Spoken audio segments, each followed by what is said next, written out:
Topic है बेटा वो है आपका सारी की सारी all capital adjustments.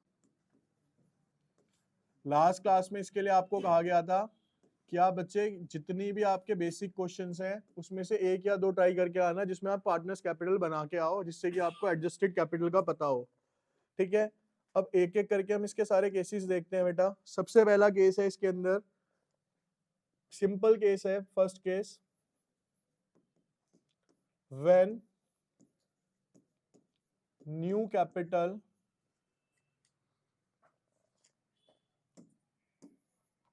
when total capital of new firm is given। यानी जो आपकी फर्म है, नई फर्म कब बनेगी भाई? ए और बी पार्टनर्स थे, सी पार्टनर थे, बी चला गया तो ए सी बच गए, वो नई फर्म हो गई।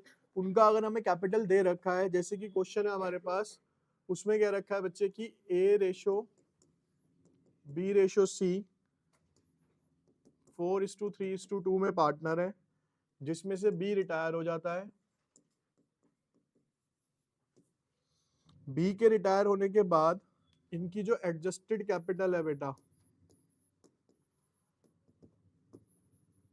किसकी? ए बी और सी की, 19,650, 19,800 और 9,150। Total capital of the firm newly constituted is fix 28,000। और हमें जो टोटल कैपिटल दी हुई है न्यू फर्म की, टोटल कैपिटल ऑफ वो दी हुई है बेटा कितनी? यहाँ पे 28,000 रुपए। ठीक है, तो इस वाले कंडीशन के अंदर, और ये कहता है आगे कि ए और जो बच गया कौन? सी। ए और सी,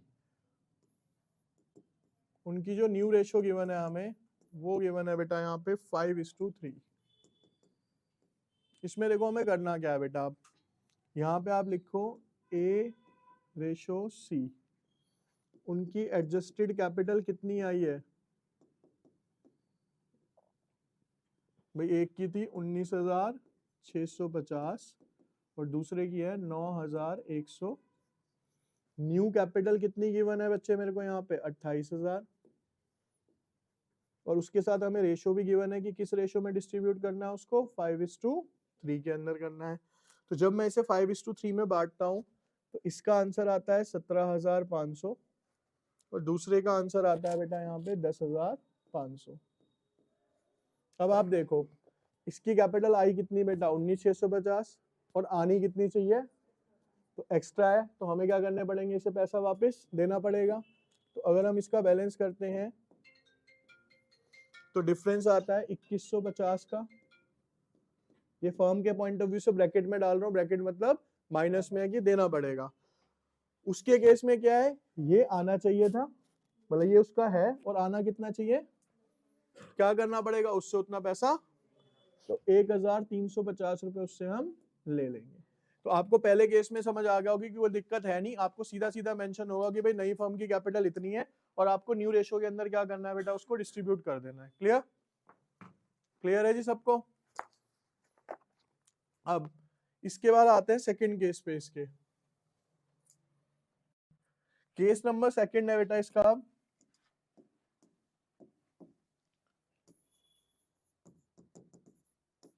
केस सेकंड के अंदर जाते हैं हम। केस सेकंड में ये बोला गया है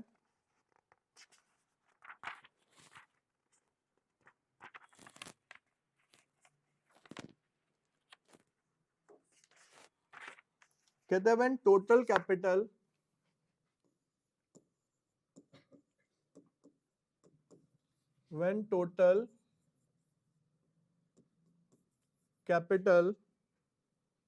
of remaining partner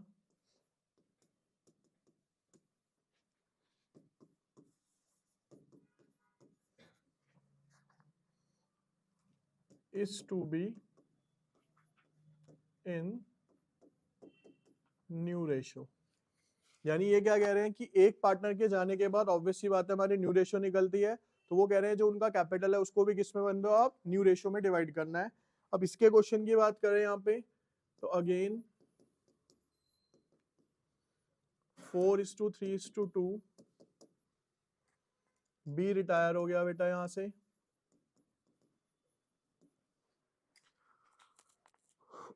adjusted capital A और सी की ले लेते हैं हम, क्वेश्चन में जो गिवन है।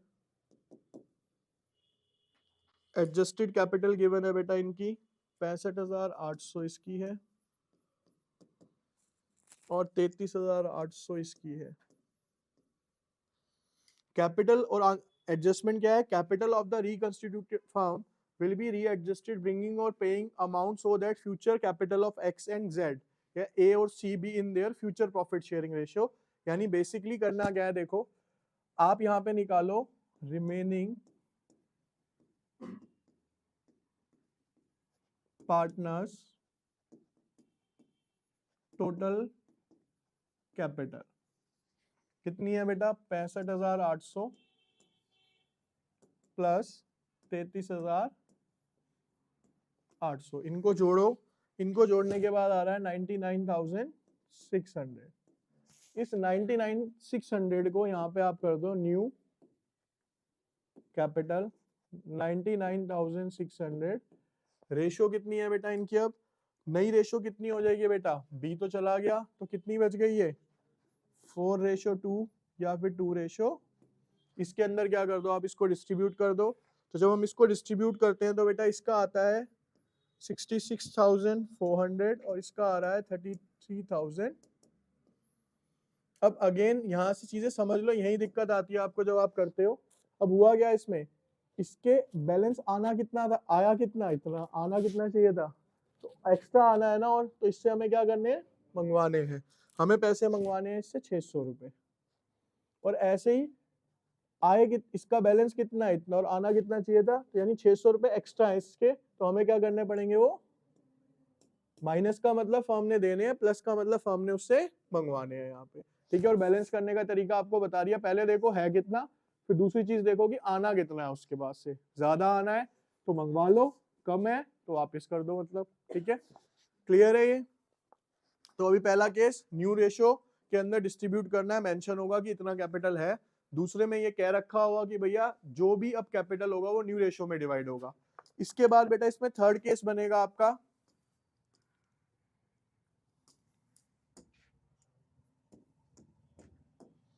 केस थर्ड में बोला गया है बेटा हमें यहाँ पे, कहता है when total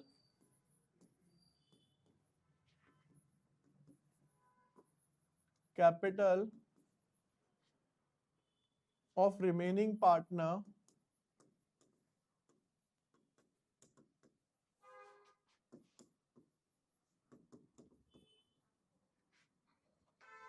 is in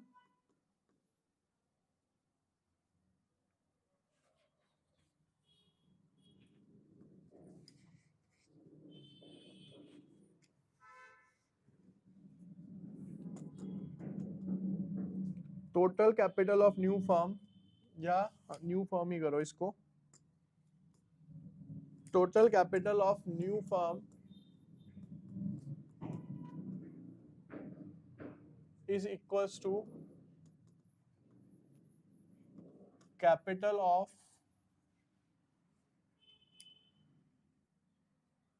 firm before retirement.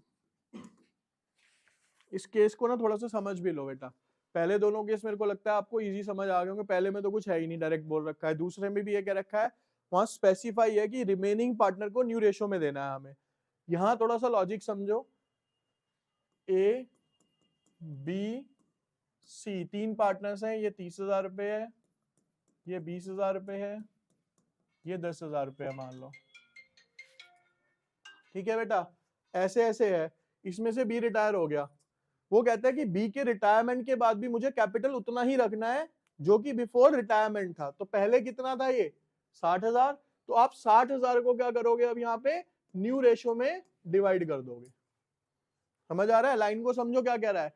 कहता है न्यू फर्म का कैपिटल भी उतना ही होना चाहिए जितना कि रिटायरमेंट से पहले था। तो पहले कितना था, जो तीनों का कैपिटल था, इसका मतलब, ठीक है।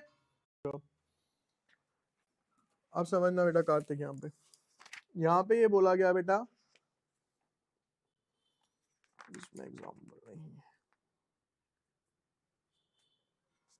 मान लो इसी एग्जाम्पल को लेते हैं जो अभी पिछला था हमारा, कि A ratio B ratio C 3 partners है, इनकी रेशो है बेटा 4:3:2। एक एग्जाम्पल ही ले लेता हूँ क्योंकि इसमें है नहीं। हम ऐसे मान के चलते हैं कि भाई इनकी जो एडजस्टेड कैपिटल है, मानते हैं B रिटायर हो गया, इसमें से एडजस्टेड कैपिटल जो है बेटा A रेशो C की, इसकी आ रही है 30,000, इसकी आ रही है 10,000 ले लेते हैं इसको।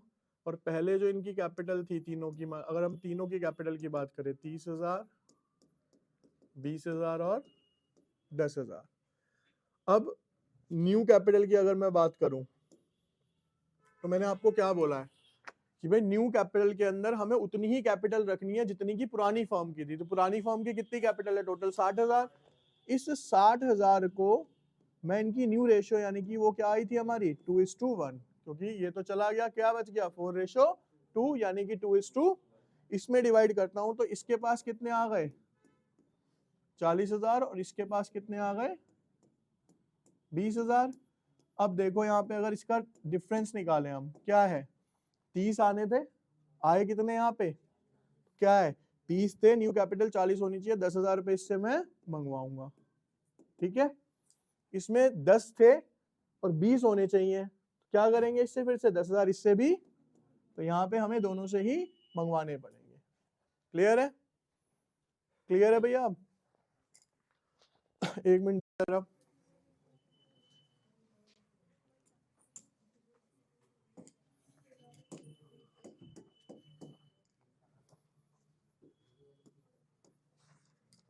अब केस है बेटा आपका, कहते हैं रिटायरिंग पार्टनर जो है हमारा,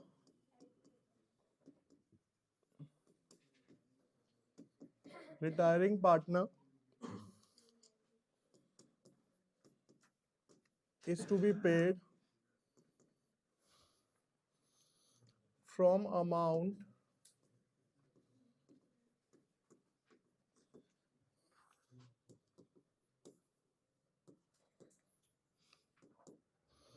brought by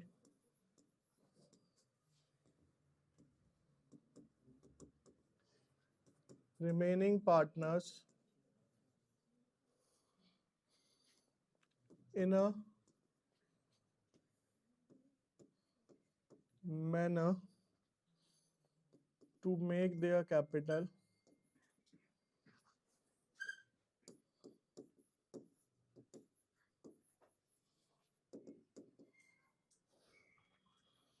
proportionate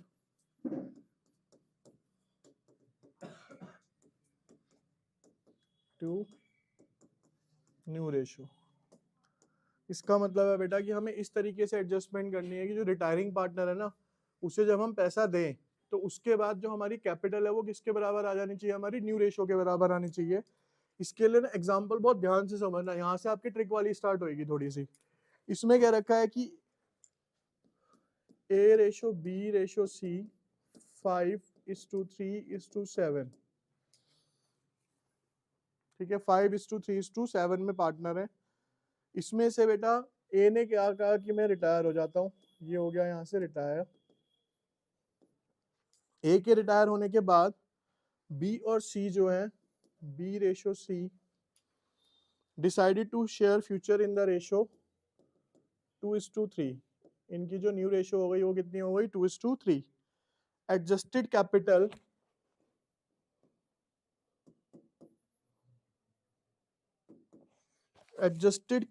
of B ratio C, B और C की जो एडजस्टेड कैपिटल आ रही है बेटा वो आ रही है कितनी 33,000 और 70,500। The total amount to be paid to Naresh, या सॉरी ए को जो टोटल अमाउंट पे करना है वो कितना करना है हमें 90,500 रुपए का। This amount is to be paid by B and C in such a way that their capital become proportionate to the new profit sharing ratio. वो कह रहा है उसको इस तरीके से पे करना है कि जो उनकी कैपिटल है वो किस रेशो के अकॉर्डिंग चले, न्यू रेशो के अकॉर्डिंग चले। अब यहाँ पे सॉल्यूशन समझना बेटा, इसका हार्ड नहीं है लेकिन समझने वाला है। इसके अंदर आप क्या करिए, यहाँ पे total adjusted capital of A plus B plus, ये जो तीनों पार्टनर्स हैं इन तीनों की पार्ट कैपिटल को क्या करो, पहले आप सम अप कर लो। 90,500, 33,000, 70,500, इन तीनों को टोटल करके हमारे पास आता है बेटा 1,94,000। ठीक है, 1,94,000 आ गया हमारे पास टोटल। अब देखो इसमें है क्या, 194 ये इसकी कैपिटल मिला के है ना। जब आप इसको एडजस्ट करते हो तो एडजस्टमेंट देखो इसमें क्या होनी है हमारी,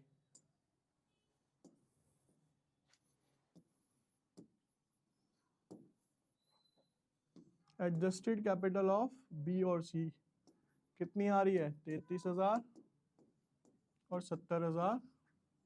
तो वो कहता है कि ये पे करने के बाद भी इनकी जो कैपिटल है उतनी ही रहनी चाहिए जो न्यू रेशियो के इक्वल आए। आप क्या करोगे, यहाँ पे जो टोटल लिया है ना आपने, कितना लिया है 1,94,000, इसको आप बांट दोगे बेटा किस रेशियो में इनकी, जब आप इसे न्यू रेशियो में बांटते हो तो ये आता है आपके पास 77,600 और दूसरे वाला आता है बेटा आपके पास 70,000, सॉरी 1,16,400। अब दोनों की कंडीशन देखो यहाँ पे, अगर हम मैच करें, बैलेंस आया कितना था बेटा एडजस्टेड इतना, और आना कितना चाहिए, यानी इससे हमें क्या करना पड़ेगा, पैसा मंगवाना पड़ेगा। कितने मंगवाए मैंने, 44,000, और दूसरे से कितने मंगवाए बेटा मैंने यहाँ पे 45,900। यहाँ तक क्लियर हो गया। अब इस एडजस्टमेंट का लूप होल देखो, यहाँ 44,600, 45,900 जो उनसे मंगवाया आपने, कितना आ गया, कितने देने थे हमें उसे, 90,500 ही। तो उसने कहा कि इस तरीके से कैपिटल को एडजस्ट कर दो कि जब हम उसको पेमेंट करें तो हमारी कैपिटल जो है वो न्यू रेशियो के बराबर आए। तो हमने सिंपल यहाँ पे ट्रिक क्या लगानी है, जो भी एडजस्टेड कैपिटल आई है उन तीनों को ऐड कर दो रिटायरिंग पार्टनर के साथ और उसे किस रेशियो में बांट दो, न्यू रेशियो में। तो ऑटोमेटिकली आप उनसे उतना पैसा मंगवा लोगे जितना हमने उसे देना है। क्लियर है। तो इसमें सिंपल याद रखना है कि जब भी ऐसी एडजस्टमेंट आएगी जहां पे आपको क्या करना है, न्यू रेशियो के बराबर रखनी है, तो आप क्या करोगे, तीनों की एडजस्टेड कैपिटल को प्लस करोगे और उसके बाद क्या कर दोगे यहाँ पे। ठीक है, अब इसके बाद जो नेक्स्ट केस है बेटा वो मैं आपको ओरल बता रहा हूँ क्योंकि वो हमने करा भी हुआ है, पहले समझ लो उसमें क्या है। सेम केस आएगा हमारा, उसमें ये क्या रखा होगा, मान लो इसी केस को ले लेता हूँ कि जी हमारा जो बैंक बैलेंस है वो है 40,000 रुपए और वो मेरे को अपने पास 30,000 रुपए रिमेनिंग रखना है।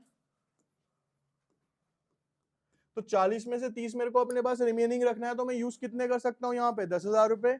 तो जो मैंने ये 90,500 रुपए देने हैं ना, इसमें से 10,000 रुपए क्या हो जाएंगे बेटा वो, तो अब यहाँ कितना बच जाएगा ये, तो अब जब आप यहाँ पे टोटल करोगे तो ये 90,500 ना करके क्या करोगे, 80,500 करोगे, और 80,500 का टोटल करके क्या करोगे न्यू रेशियो में, तो ऑटोमेटिकली ये अमाउंट भी आपका क्या आएगा, 80,500 ही आएगा क्योंकि 10,000 आप ऑलरेडी वहां पे कर चुके हो।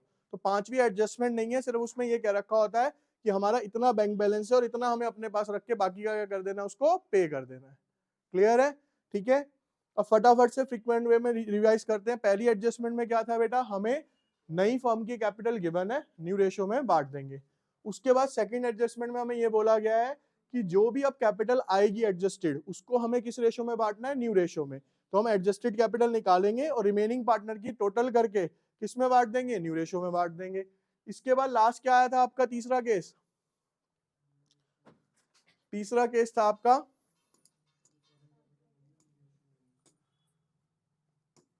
तीसरे केस में था आपका कि जो आपके रिमेनिंग पार्टनर्स बचेंगे, ठीक है, सॉरी तीसरा केस हमारा ये था कि हमें अपनी फर्म की कैपिटल को आफ्टर रिटायरमेंट भी सेम रखना है जो कि बिफोर रिटायरमेंट थी। क्या था तीसरा केस? कि हमें अपनी फर्म की कैपिटल को उतना ही रखना है जो कि रिटायरमेंट से, तो हम उसके अंदर जो तीनों पार्टनर्स हैं उनकी कैपिटल को ऐड करेंगे, जो पुरानी कैपिटल है उनको ऐड करेंगे और किस रेशो में बांट देंगे बेटा? अपनी न्यू रेशो में। चौथा केस आपका क्या आया? कि हमें इस तरीके से एडजस्टमेंट करनी है, यानी जो रिटायरिंग पार्टनर है उसको हम इस तरीके से अमाउंट पे करने वाले हैं कि हमारी फर्म की कैपिटल जो है वो किस रेशो में आ जाए? न्यू रेशो में आ जाए। तो इसकी ट्रिक क्या है? जो एडजस्टेड, देखो दोनों में डिफरेंस क्या है, पिछली वाली में ओल्ड कैपिटल प्लस करके बांटनी है, इस वाली में आपको एडजस्टेड कैपिटल प्लस करके बांटनी है। ठीक है, दोनों में ये माइनर सा डिफरेंस आएगा आपका।